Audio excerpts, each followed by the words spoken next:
Sometimes we have to just surrender, and that's the hardest thing for us as humans, right? We always want to be in control. Sometimes we just have to understand that we need to release it and trust what we need will come to us. Right. To know that we're not in control at all. Exactly. Never were. We just have to trust that the right things will present themselves to us when we need them. Thank you for coming. Thank you for staying. I'm here to share with you the beautiful transmissions from the walls of my cavernous heart, and to witness the great frequency shift that we are moving into as a collective, and the beautiful deep work that we are doing as we glide into the age of Aquarius.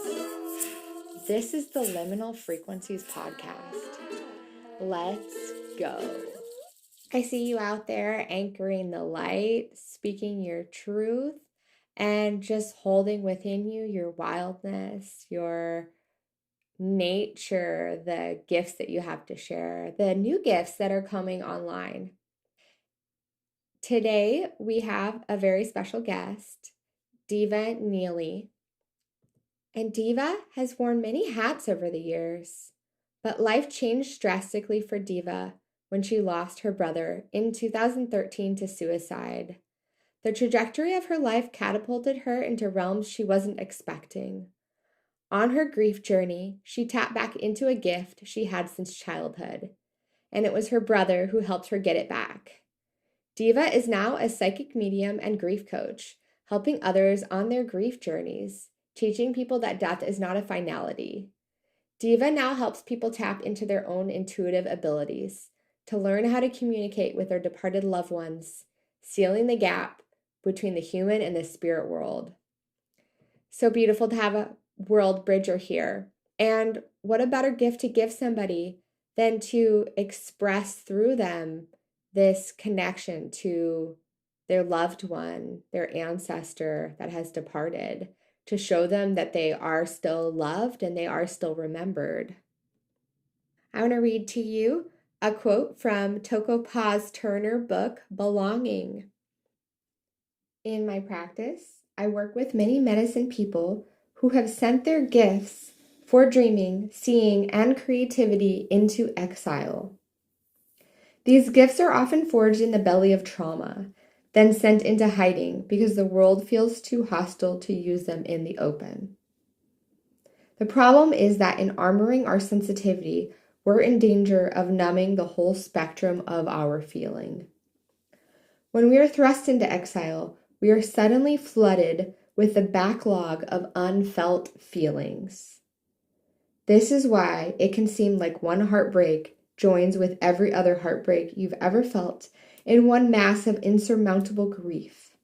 And though we may want nothing more than to distance ourselves from it, I believe we are being offered a chance. Through the opening grief makes in us to rehabilitate the relationship to our instinctual creativity. In exile, away from hungry mouths and grabby hands that crowd in our lives, we have a place to come into conversation with our wild self again. I've heard someone say before that the heart doesn't really break. It breaks open to reveal more, to be more open for things to come in, like love and creativity. And so in this way, may we find a channel for our grief to open up more light within us, more consciousness, and more transformation. So pop some popcorn, get cozy, enjoy the show, and please remember to share the show, leave a review, and come join my online offering, Awakening the New Program of Love, to help clear the collective consciousness on November 19, the same day that Pluto moves into Aquarius. Hello and welcome to the podcast. I'm so excited to have you join me, Deva. Thank you. I'm excited to be here. Absolutely. And and I'm really excited to talk about the topic that we have today. It's really exciting to dive into this entrepreneurial space through our personal healing journeys. So why don't you tell us a little bit more about that? Sure. For many, many years, I was a teacher. I was in the classroom for almost 2 decades, and life changed drastically for me.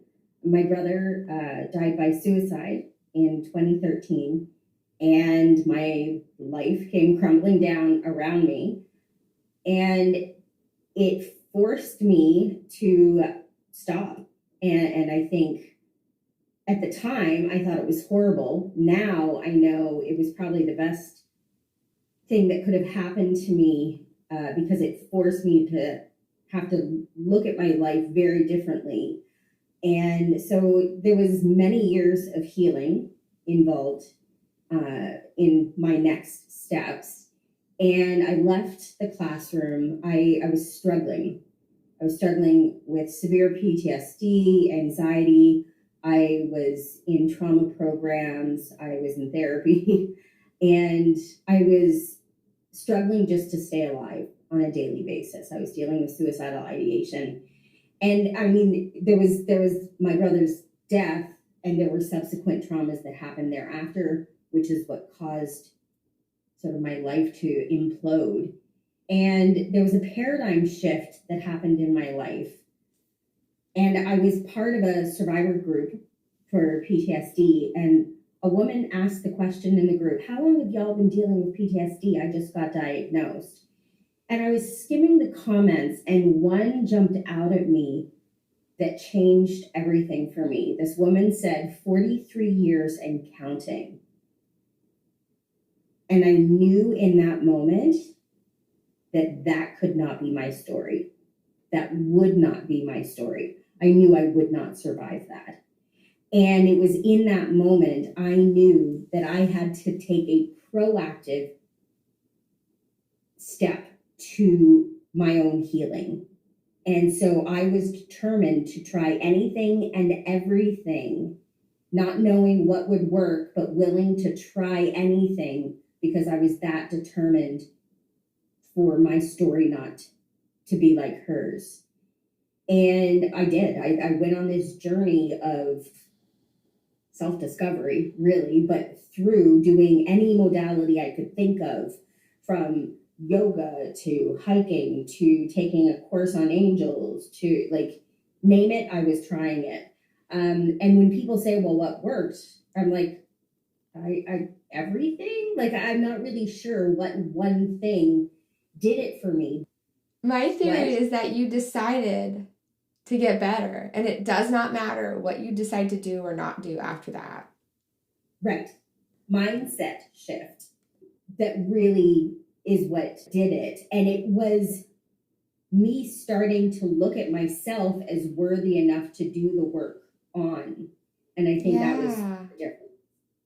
And so going out and trying all these things, I started to look inward, and I started to see myself differently. And I started to understand the value of taking the time to do some of that work. I was journaling more. I was, more introspective. And I made big decisions in that time as well. I had moved back to my hometown from a big city. I was living in a big metropolis for 23 years, moved back to my tiny small town, hometown, closer to my parents, which I think was also a good move for me. But going back home was also healing for me. Mm-hmm. I saw my relationship with my brother very differently because I had memories that I had long forgotten or buried in, being near my childhood home and just being in that space again, that it really set me on this path to tapping into my spiritual side.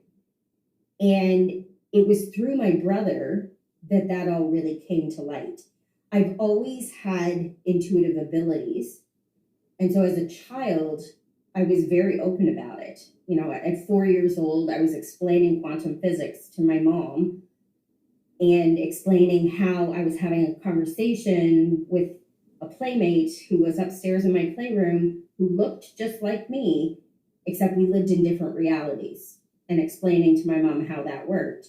My mom, of course, was like, "Oh, you have an imaginary friend." And I was like, "No, she's upstairs. What do you mean? She's not imaginary." And, having this ability to see spirits, I could actually see them as a child. I would go on field trips to places and see spirits communicating with me or trying to communicate and trying to understand that that's not just another child in the room. That child is dressed in clothing from 100 years ago, and trying to understand that perception. And so, a lot of those memories came back to me in heading back and on this journey towards self-discovery. And I feel like it kind of took me back to me. It took me back to who I was, I guess, my authentic self. And I started hearing spirits as well. And particularly my brother shouting in my ear every night as I was trying to go to sleep. So I wasn't quite asleep, but I wasn't in a fully awake state either. And hearing my name shouted in my ear would startle me awake. And I started understanding that it wasn't just my imagination. It was happening too frequently for it to be just my imagination. And I could hear my brother's voice clear as day. And my brother was a jackass and would have done that in real life to me as well. So it was understanding that relationship was just continuing from human form to his spirit form. And he was connecting with me that way. And then I went ghost hunting one night, and in this old theater in my hometown. And there was a lot of ghost activity in this theater. And I went home very excited. It was a very cool experience. But I had that same experience of my brother shouting in my ear, but hearing 12 other voices. And I remember sitting up in bed going, that's new. What do I do with this now? And that sort of set me on this path of rediscovering my intuitive abilities and tapping back into that and being open to that. And it really sort of sealed the deal on me healing. It really helped me understand that my perception of death is very different than most people. And, in understanding that our relationships don't end when our physical body ceases. And so now I say my brother's death saved my life, because I truly believe that process needed to happen in order for me not just to look inward, but to look and identify our childhood traumas and things that got us to the places we were, and how we were coping were very different, but it is likely we both would have ended on the same path. And so his death forced me to look at my life very differently. And so now, seeing life the way I do now, I wouldn't go back. I'm so grateful to have had the ability to heal and to have my brother help me through that. And our relationship is very different than it was when he was in human form, but it has brought me to where I am now. And so the shift for me was in recognizing life is short, and I realized I didn't just have to survive, I could actually thrive and step into who I am authentically. And, once an educator, always an educator, it's just who my students are changed.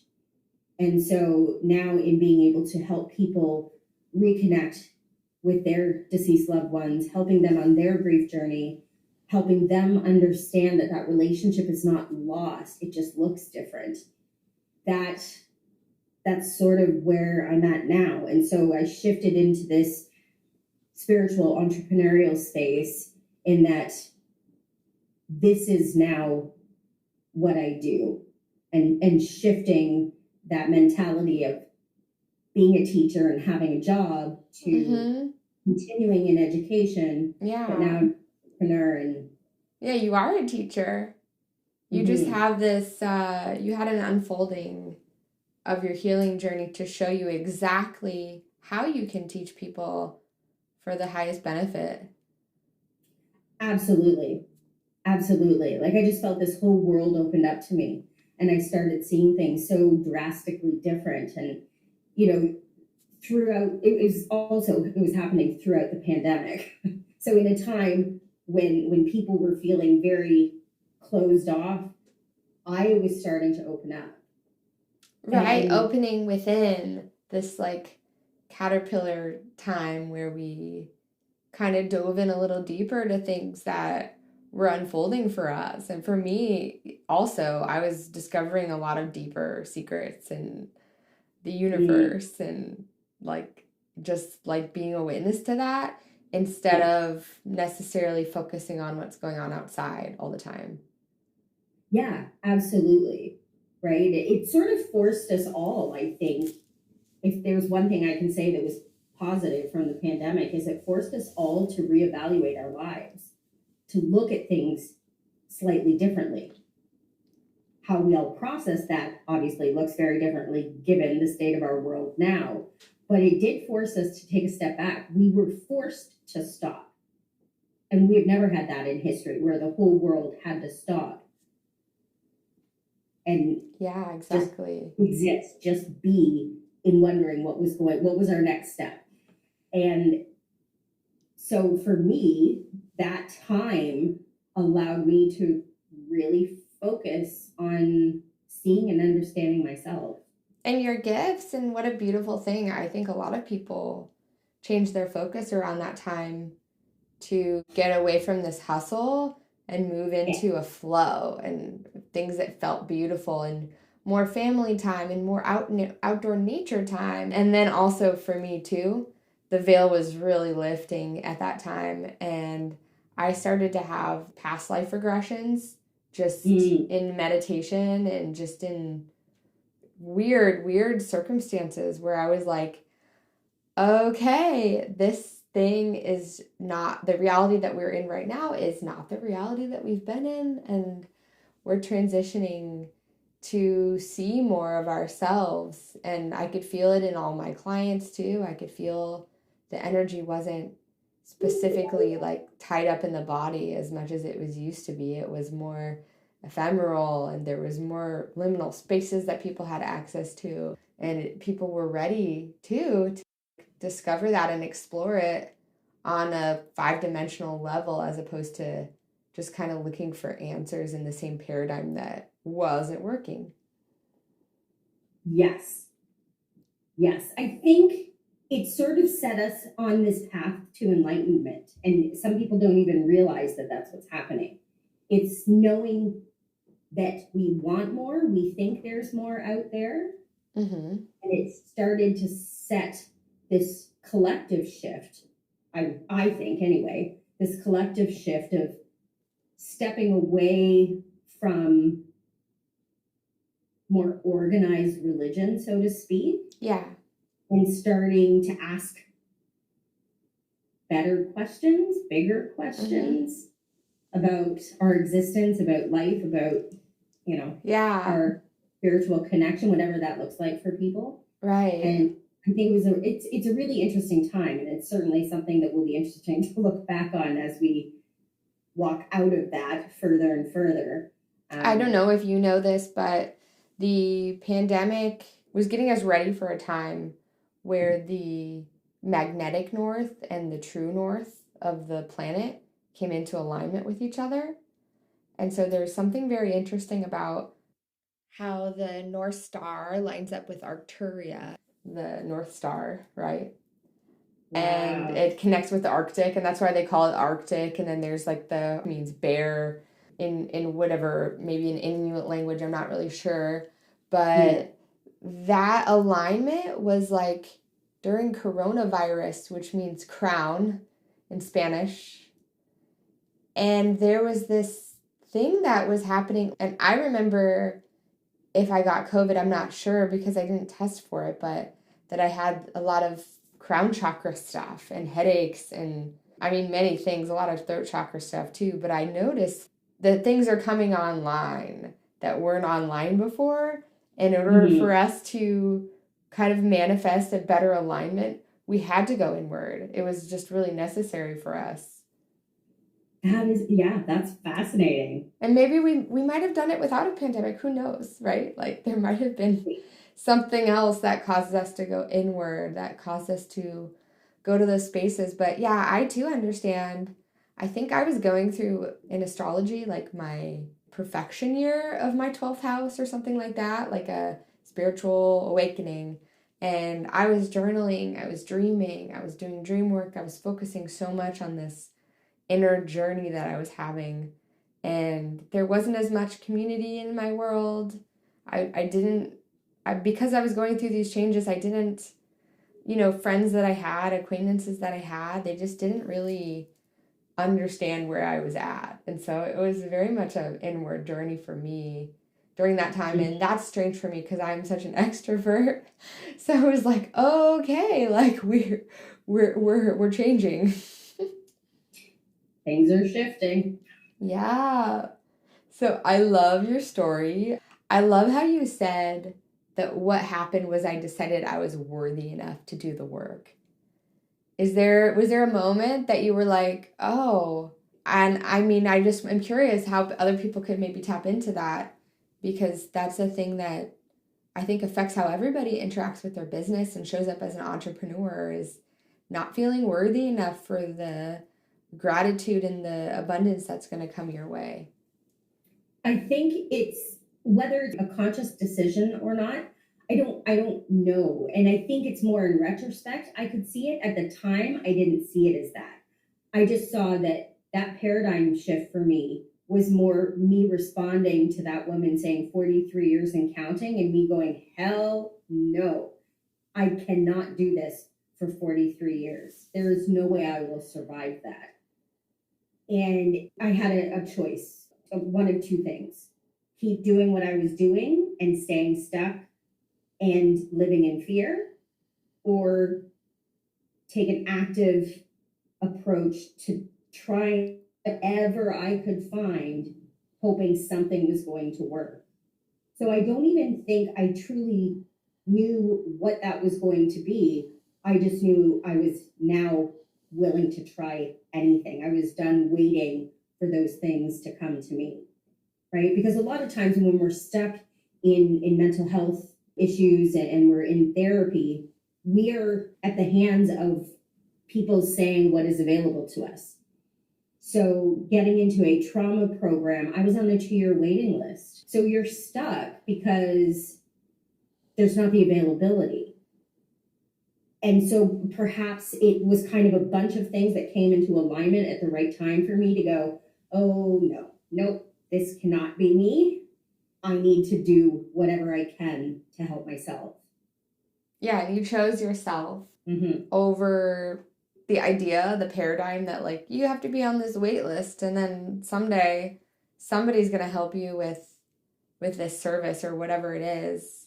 Yeah. And it's interesting to me too that like maybe this death of your brother happened just at the right time, where the things that were already unresolved in your life were like, oh hell no, it's all here right now and it's available for the shift. Whereas, I think there's critical mass for our trauma that it's like, yep, definitely time to do something and willing to do something, ready to surrender to that.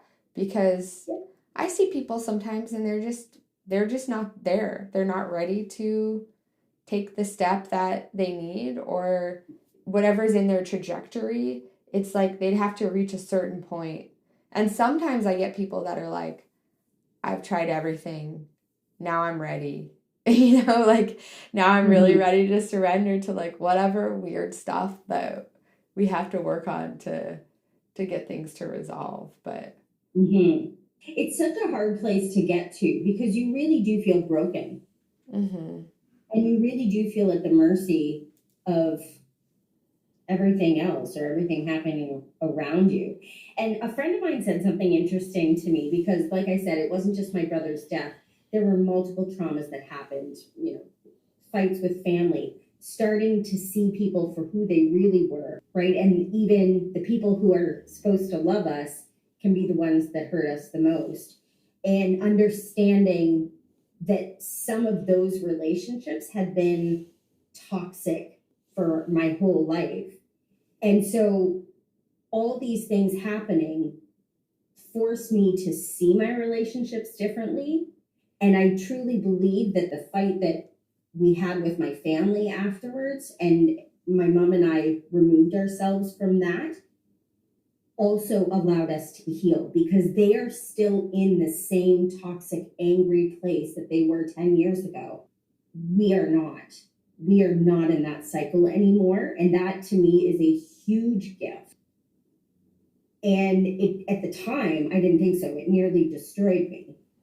And so there were all these things that happened. I was working in a toxic environment as well. I had a very abusive boss. I ended up having a breakdown, which is also why I left the classroom.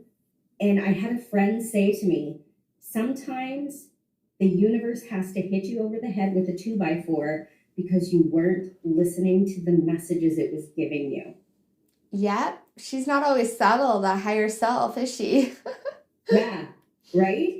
So when she said that to me, I was just like, huh, she's not wrong, right? Because when I think back to the fights throughout the years with family that just kept circling and circling and circling. And then when I thought, about my brother's destructive behavior and all the things that we went through with him while he was alive, and that kind of destruction and what that did to us as well. And then, when you take a look at everything, and me wanting to get out of my job and find something new, but there I was still years later, still working the same job, knowing that this wasn't a good place to work, filled with lots of negativity and stuff.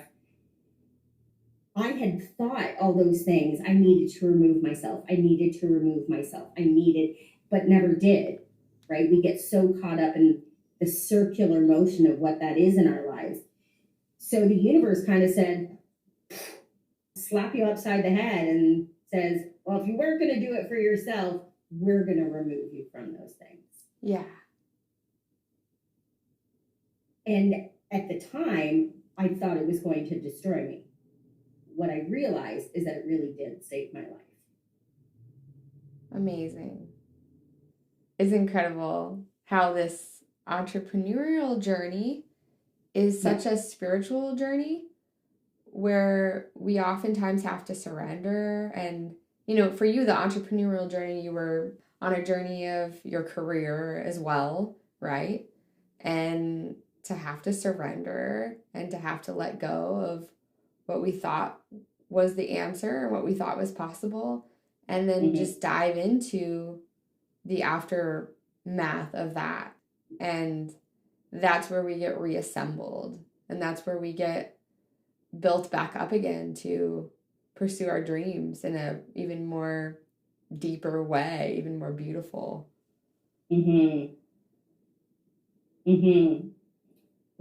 Sometimes we have to just surrender, and that's the hardest thing for us as humans, right? We always want to be in control.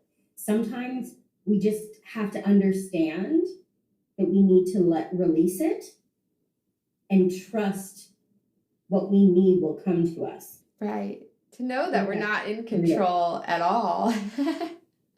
Exactly. Never were. We just have to trust that the right things will present themselves to us when we need them, that we will get confirmation in our motion and where we're headed.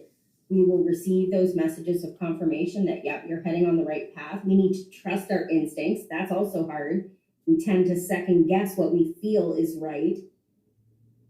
So, when we can tap into that part of ourselves and we can start making decisions based on what intuitively feels right, and when we can trust that intuition, and I realize I'm making that sound way easier than it is.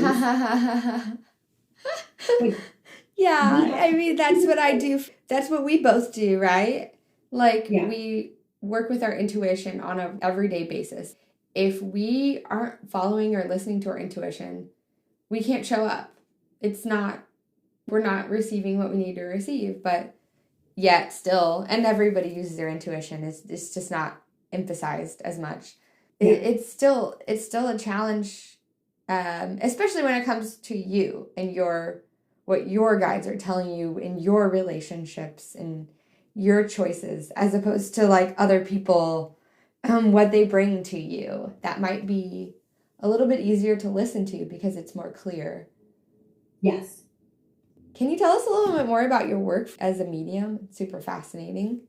Yeah, absolutely. Well, it started off when I started reconnecting and going, oh yeah, and started remembering my connection to spirit and reestablishing that connection. I started just with doing readings for people I knew, right? It was safe. And I was experimenting and tapping back in and understanding that how I was receiving messages was different than when I was a child. Because like I said, as a child, I could see them and communicate with them. And now I was hearing them. It's like they were whispering in my ear. I could actually hear them. And I saw a psychic medium myself. I had an appointment with this one guy. And he was in the middle of saying something and he just stopped and looked at me. He's like, why aren't you doing what I do? I was dumbstruck because at that point I hadn't shared with many people that I was tapping back into that. And I was like, flustered. I was like, what? He's like, oh, don't give me that. He's like, you can do what I do. He's like, but things are shifting for you. He said, you're going to start receiving messages from them differently than how it has been. And I was shocked because at that time, I wasn't hearing them as much. That was shifting and I was starting to receive images and it was coming to me that way. So that really sort of solidified it for me. And I started trusting myself to sort of venture out and doing readings for strangers, so to speak. And realizing the strength and the power in that and really needing to trust myself, which was also a bit of a battle. And just every reading I did was confirmation that it was right. And, being able to help people heal themselves and perhaps not even knowing that was a thing. I did a fair once in my hometown. And it was the first time I was really opening myself up publicly to being able to do it. And the number of people that came to me for readings as sort of a, oh God, or like sort of a tester, guys coming up with this bravado of, yeah, what are you going to tell me? Like, read me. And some of them tearing up and in shock at some of the things that came through for them.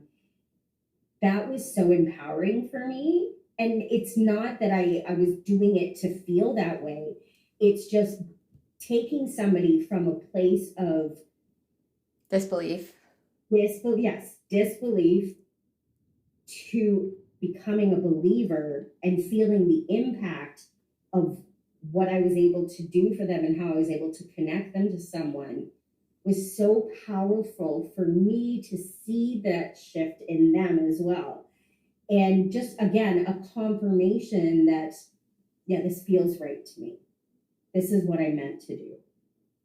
All right. It became that surge of knowing and understanding that this was now my path. Yeah. And so that really confirmed it for me, which is when I started to think, you know what?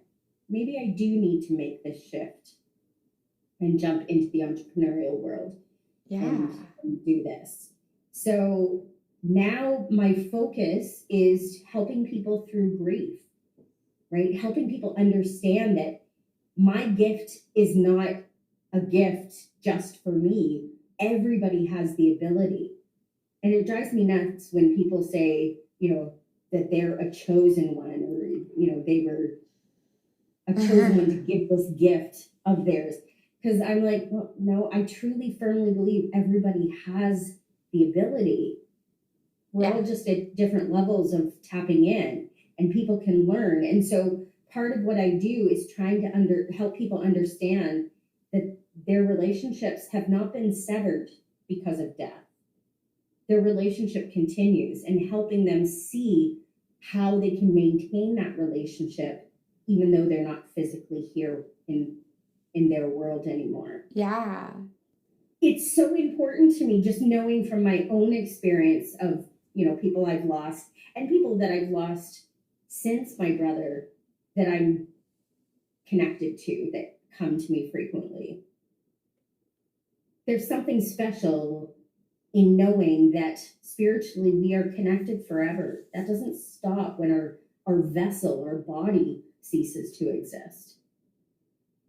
So my goal in my entrepreneurial journey is to help walk people through grief, for them to know they're not alone, and not just that I'm there for them or there's a community there for them to understand that those people they've lost are still with them. Wow. So that's my goal, is to help people understand that connection is not lost. So do you ever have clients come to see you and you get messages and then the messages are for you, or like they're not for you, they're for your client, but your client's coming to you to bring you a message? Yeah, I'm just curious to hear about that, or to hear some details about that. Oh, I always learn things from doing readings for other people. There are always moments, and I don't always voice them. Sometimes I do, but I'm like, oh, yeah, that's a lesson for me too, isn't that? Right? Yeah. I know that there's an aspect of things that I'm saying or things that are coming out that is something I needed to hear as well, or something I needed to experience. Do you have any examples? There was something very humbling that happened. I was doing an energy clearing of this woman's house, actually, with a person I do energy clearings with. And I mean, there was a lot of weird stuff happening in her home. And it was the first time I was really dealing with some negative entities and having to clear some of that out. I've always been of the mind that I've asked my spiritual team to keep me away from the negative energies. But alas, when you're connected, you can't just pick and choose what comes to you. So in that space, there was a spirit there wanting to connect to her and wanting her to know that he was there. And so we were trying to decipher who this spirit was, because he was very protective of her. I told her that I was getting like a fatherly grandfather, even maybe an uncle energy, a male spirit that was close to her. And she didn't know. And so I asked him to show me aspects of him that I could relay to her so we could confirm who this was. So I described him. He was tall. He had kind of wavy hair, but more unruly, like messy. I was picturing Einstein of all things, and trying to relay this to her. She goes, "It sounds like my dad." So I said, "Okay, I need more from you. I need her to understand who you are." And he showed me a pumpkin. Huh? And I was like, what do I do with that information? Right? A pumpkin. I was like, she's going to think I'm crazy if I say pumpkin. And this is where I learned not to edit. This isn't about me. This is about them. Yeah. And of course, I'm trying to figure out why I'm seeing a pumpkin, because sometimes the visuals that they give me relate to me, and I can better explain, okay, this is being shown to me because in my life, this represents this. So Yeah. I'm assuming it has something to do with that. I didn't know what to make of pumpkin. So I just said, why am I saying a pumpkin? Who called you pumpkin? She burst into tears and said, "That's my dad." And I was like, okay. It's not about me. Yeah. The messages I get are not about me, and I cannot edit them. It's not for me to decipher. It's just for me to share, and they take that information and do what they can with it. It's an inside joke and you're on the outside. Absolutely. Right? And so I joke when I explain this to people, they'll show me something, the most obtuse, weird thing, and I don't know what to do with that information. So I've just come to learn to just say it. I could say, why am I seeing a trash can? Somebody, oh my God, right? And they lose it emotionally. And I'm like, to me, it's just a trash can. To Wow. them, Yeah. obviously, there's something more connected to it. So It's that happens incredible. all the time. All the time. Wow. Well, thank you so much. This has been so much fun. I just have a couple quick questions for you.